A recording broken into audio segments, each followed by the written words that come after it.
বলি শুধু সকাল সকাল উঠলেই হবে? বাড়ির কাজগুলো ঠিকঠাক ভাবে করতে হয়, এটা কি ভুলে গেছো তুমি? না মা, আপনি কোন কাজের কথা বলছেন? আমি কিছুই বুঝতে পারছি না তো। আমাকে কি করতে হবে বলুন না, আমি এক্ষুনি করে দিচ্ছি। হ্যাঁ, তাহলে এখানে বসে না থেকে তাড়াতাড়ি আমার ঘরে যাও। বিছানার চাদর, বালিশের কভার আর আমি যে কাপড়গুলো বের করে রেখেছি ওগুলো ধুয়ে পরিষ্কার করো। আর ভুলে যেও না, তোমাকে তাড়াতাড়ি রান্নাও করতে হবে। আর হ্যাঁ, কাপড়গুলোকে ওয়াশিং মেশিনে ধোবে না, তাহলে ভালো পরিষ্কার হবে না, ওগুলো হাতেই ধোবে। কিন্তু মা, অতগুলো কাপড় আমি হাতে কিভাবে ধোবো? অনেক সময় লেগে যাবে তো। তাহলে তো রান্না করতে অনেক দেরি হয়ে যাবে। ও, এখন দেখছি মুখও চলছে তোমার। মা বলে পাঠালো আমার মেয়ে অনেক সংস্কারী, আর এখন দুদিন হতে না হতেই সংস্কার মুখ থেকে ঝরে পড়ছে। তুমি আমার কথায় চলবে নাকি ফোন করে তোমার মাকে জানাবো? অন্তলীনা দেবীর এরকম কথাবার্তা শুনে দেবলীনা সেখান থেকে চলে যায়, আর তাড়াতাড়ি করে সে রান্নাও কমপ্লিট করে। এটা শুধু সেদিনেরই ঘটনা ছিল না, দেবলীনার সঙ্গে এটা প্রতিদিনই ঘটতো। আর সে কাউকেই কিছু না বলে মুখ বুজে সমস্ত কিছুই সহ্য করত। এমনই একদিন, বাহ, বেশ ভালোই চলছে। আমি যেরকম চেয়েছিলাম ঠিক সেরকমই হচ্ছে। একে পুরো আঙুলে নাচাতে পারছি। এভাবে চললেই আমাদের প্ল্যান সাকসেস হবে। মা, এই নিন আপনার চা। আর একটা কথা জিজ্ঞাসা করার ছিল। বলছি, আমাদের বিয়ের তো অনেক দিনই হয়ে গেল, আপনার ছেলেকে আমি একদিনও বাড়িতে থাকতে দেখিনি। আপনার ছেলে এমন কি কাজ করে যে মাসে একবারও ছুটি পায় না? আমি জানতাম ও উমেশের ব্যাপারে জিজ্ঞাসা করবেই। যাই হোক, একে একটা কিছু বলে দিই, এখন ব্যাপারটা যেভাবেই হোক চাপা দিতে হবে। হ্যাঁ, আমি জানতাম তো তুমি এরকমই উল্টো পাল্টা প্রশ্ন করবে। তা বলি, এই তোমার সংস্কার যে ডাইরেক্ট এসে শাশুড়ি মাকে তার ছেলে কোথায় জিজ্ঞাসা করছো? আমি কি তোমার প্রশ্নের উত্তর দিতে এখানে বসে আছি? দেবলীনা অনেক সহ্য করে এসেছিল, কিন্তু সেদিন তার আর সহ্য হচ্ছিল না। দেখুন মা, আমি আপনাকে কোনো আজে বাজে কথা তো জিজ্ঞাসা করিনি যে আপনি আমাকে এভাবে বলছেন। আমি চুপ করে থাকি তার মানে এই নয় যে আমি কিছু বলতে পারি না। আমি সরল তার মানে এই নয় যে আপনি আমার সরলতার সবসময় অসৎ ব্যবহার করবেন। আমি যা জিজ্ঞাসা করছি এবার ঠিকঠাক করে বলুন তো। কি কি বললে তুমি? তুমি আমাকে চোখ রাঙাচ্ছ? তবে শোনো, উমেশের তোমাকে পছন্দ নয়। ও তো তোমাকে বউ হিসাবে মানেই না। ও তোমার মতো আনস্মার্ট মেয়েকে বউ হিসাবে কখনোই গ্রহণ করবে না। এবার তোমার যা করার তাই করো। ভালোই খাচ্ছিলে, সহ্য হচ্ছিল না তাই তো? আমি জোর করে তোমার সঙ্গে আমার ছেলের বিয়ে দিয়েছিলাম, বুঝেছো? মানে আমার সঙ্গে তাহলে ধোঁকা হয়েছে? আপনি সব জেনে শুনে এমন করলেন কেন? কি লাভ হলো আপনার? আপনার মাতাল জুয়ারি ক্যারেক্টারলেস ছেলেকে আমার গলায় ঝুলিয়ে দিলেন কেন বলুন? কেন? আমাকে এসব বলে তো কিছু লাভ নেই। তোমার শর্মিলা মাসি সবই তো জানতো। ও বলেনি কেন তোমাকে? এটা তো ওর দোষ, আমার তো দোষ নেই। আর বলবেই বা কেন? বিয়েতে ঘটকগিরি করলো। আমার ছেলে তোমার সঙ্গে বিয়ে দেওয়ার জন্য আমার কাছ থেকে মোটা টাকাও যে নিয়েছে। তার মানে মাসি আমার সঙ্গে বিশ্বাসঘাতকতা করেছে? না, আমার বিশ্বাস হচ্ছে না। আমি কাউকেই ছাড়বো না, সবাইকে উচিত শিক্ষা দিয়েই ছাড়বো। একদিক থেকে দেখতে গেলে দেবলীনার সঙ্গে প্রতারণা করা হয়েছিল, আর সে সাদাসিধে ভালো মনের মানুষ ছিল। তাই অন্তলীনা দেবী ভেবেছিল যে সে কিছুই করবে না, প্রতিদিনের মতোই মুখ বুজে সবকিছু সহ্য করবে। কিন্তু সেদিন তার উল্টোটাই ঘটেছিল। দেবলীনা কাউকে কিছু না জানিয়েই থানায় কমপ্লেন করে দেয়। পুলিশ এসে তাদের মা ছেলেকে ধরে নিয়ে চলে যায়। শেষ পর্যন্ত পুলিশের ভয়ে উমেশ দেবলীনাকে স্ত্রী হিসাবে মেনে নিতে বাধ্য হয়, এবং অন্তলীনা দেবীও তার ভুল বুঝতে পারে। সেও দেবলীনাকে তার বৌমা হিসাবে মেনে নেয়। তারপর থেকে তারা সুখে শান্তিতে বসবাস করতে থাকে। দিশা নামের একটি মেয়ে তার 5 দাদা এবং 5 বৌদির সঙ্গে বাস করত। 5 ভাইয়ের একমাত্র বোন ছিল দিশা। দিশার 5 দাদার নাম হলো মোহন, বিপ্লব, বিক্রম, তুহিন এবং মনোজ। এদের মধ্যে প্রথম 4 জনের অবস্থা খুব ভালো ছিল, অর্থাৎ প্রথম 4টি দাদা ভালো চাকরি করত। কিন্তু সবচেয়ে ছোট ছেলে অর্থাৎ দিশার ছোট দাদা মনোজ একজন চাষি ছিল। সে তার নিজের জমিতেই চাষের কাজ করত। দিশা একমাত্র বোন হওয়ায় সকলের তাকে অনেক ভালোবাসার কথা ছিল, কিন্তু তাদের ফ্যামিলিতে এটার বিপরীতটাই হয়ে থাকত। একদিন দিশা তার বড় দাদা মোহনকে বলে, বড়দা, আমার তো উচ্চ মাধ্যমিকের রেজাল্ট বেরিয়ে গেছে, আমি অনেক ভালো নাম্বারও পেয়েছি। আসলে এবার তো কলেজে ভর্তি হতে হবে আমাকে। কলেজে ভর্তি হওয়ার জন্য 25,000 টাকা লাগবে। তাই দিশার কথা শেষ হতে না হতেই তার বড় বৌদি মামুনি বলে ওঠে, হ্যাঁ জানতাম আমি তুমি টাকা চাইতেই এসেছো। দেখো দিশা, তোমার তো বোঝা দরকার আমি এখন প্রেগনেন্ট। 2 দিন পর আমাদের বাচ্চা কাচ্চা হবে। সব টাকা যদি তোমার পেছনেই খরচ করে দিই তাহলে আমাদের ভবিষ্যৎটা কি হবে বলো তো? আহা মামনি, তুমি থামো তো, আমি বলছি ওকে বুঝিয়ে। দেখ দিশা, ছোটবেলায় মা মারা যাওয়ার পর থেকে আমরা ভাই ভাই মিলে তোর পেছনে অনেক টাকা নষ্ট করেছি, কিন্তু এখন আমার ব্যবসার অবস্থা খুবই খারাপ যাচ্ছে। তুই বরং বিপ্লব, বিক্রম, তুহিন এদের কাছ থেকে চেয়ে নে। আমার কাছে এখন এত টাকা নেই, আমি দিতে পারবো না। ঠিক আছে দাদা, আমি তাহলে মেজদাকে বলে দেখছি। দিশা তার মেজ দাদা বিপ্লবের কাছে গিয়ে কলেজের ফিস চায়। কি সকাল সকাল 25,000 টাকা চাইতে এলি? এত টাকা আমি কোথায় পাবো? আমার এখন অনেক হাত টানাটানি, আমি এত টাকা দিতে পারবো না এখন। বাকিদের কাছ থেকে চেয়ে দেখ কি বলে। হ্যাঁ সেটাই তো, আগে যখন তোমার দাদার ঘর সংসার ছিল না তখন তোমাকে অনেক দেখেছে। এখন তো আমাদের আলাদা একটা সংসার হয়েছে, 2টো বাচ্চা আছে, কত খরচ বলো তো? আর এমনিও পড়াশোনা করে কি হবেই বা বলো তো? বাড়ির কাজ করো তার থেকে ভালো। কাজের মাসিকে যে টাকা দেওয়া হয় ওটা তোমার হাতে দিলে তাও তোমার হাত খরচটা বেরিয়ে যাবে। তাছাড়া তুমি যা পড়েছো অনেক পড়েছো, তোমার দাদারা যা করেছে তোমার জন্য অনেক করেছে বাবা। দিশা এটা শুনে সেখান থেকে চলে যায়। সে তুহিন এবং বিপ্লবের কাছে গিয়েও টাকা চায়, কিন্তু তারাও তাকে একইভাবে টাকা না দিয়ে তাড়িয়ে দেয়। দিশা আর কলেজে ভর্তি হতে পারবে না জেনে খুব কান্নাকাটি করে।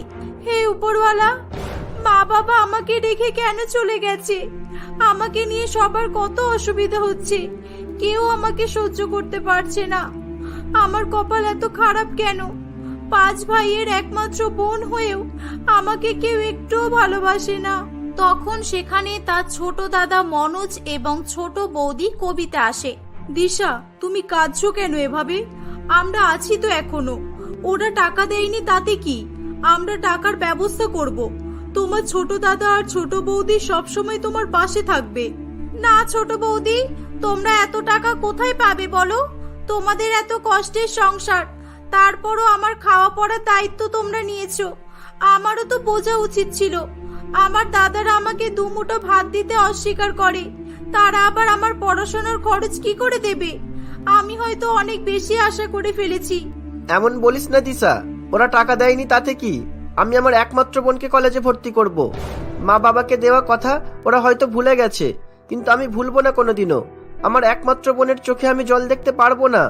কিন্তু ছোটদা, তুই অত টাকা কোথায় পাবি?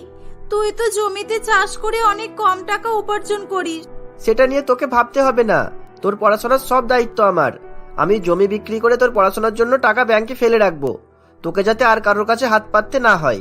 হ্যাঁ দিশা, তুমি আর চিন্তা করো না, এবার চুপ করো, চলো খেয়ে নেবে চলো। মনোজ তার জমি বিক্রি করার জন্য চলে যায়, কিন্তু তার জমি জলাভূমি হওয়ায় অনেক কম টাকায় তাকে অনেক জমি বিক্রি করে দিতে হয়।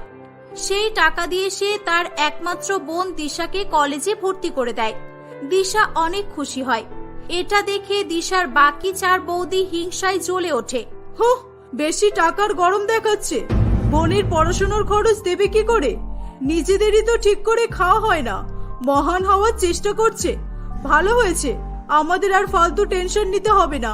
হ্যাঁ, আমিও তো বিপ্লবকে বলেই দিয়েছি, বোনের পেছনে যদি একটা টাকা নষ্ট করে তাহলে হয় আমি এই বাড়িতে থাকবো, না হলে ওর ওই বোন থাকবে। বাপ মা মরে গেছে আর এই আপদটাকে আমাদের কাছে ছেড়ে গেছে। হ্যাঁ বাদ দাও তো, যারা দায়িত্ব নিয়েছে তারা বুঝবে, আমাদের কি? এভাবেই দিশার 4 বৌদি নিজেদের মধ্যে দিশাকে নিয়ে খুব মন্তব্য করছিল। কবিতা তাদের কথা শুনতে পেয়ে বলে, দিদি তোমরা এমন কেন করো দিশার সঙ্গে?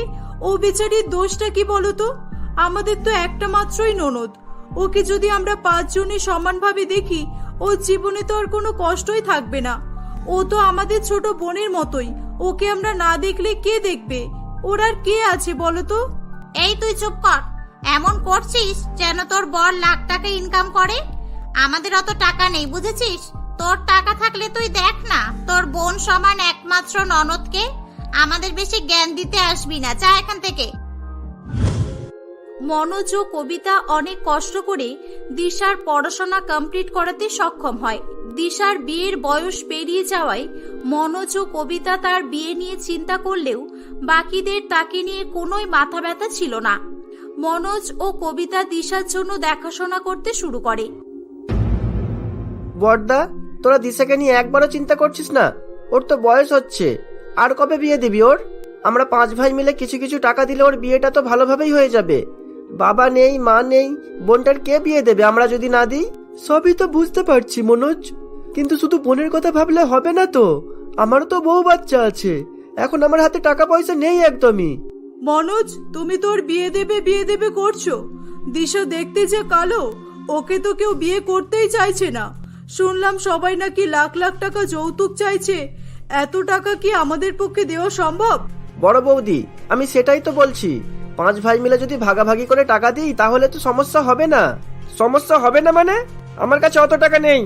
আমি 10,000 টাকার বেশি দিতেই পারবো না, ব্যাস এই আমি বলে দিলাম। আমিও তো এখন টাকা দিতে পারবো না। তোরা খরচ কর, আমি পরে তোদের দিয়ে দেব। তোরা সবাই এমন বললে কি করে হবে? আমার জমি জায়গা তো সব বিক্রি করে ফেলেছি, তাও তো আমি জমি বিক্রি করে কিছু টাকা দিলাম। তোরা তো অল্প কিছু দিলেই হয়ে যেত। যতই হোক দিশা তো তোদেরও বোন হয় নাকি, তাও আবার একমাত্র বোন আমাদের।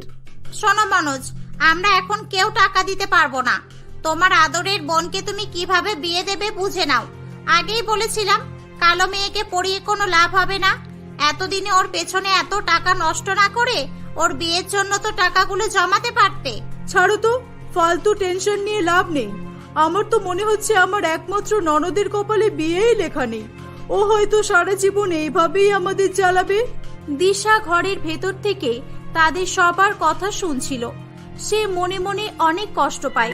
হে উপরওয়ালা, তুমি আমাকে তুলে নাও। আমি সবার কাছে বোঝা হয়ে গেছি। আমি মরে যেতে চাই।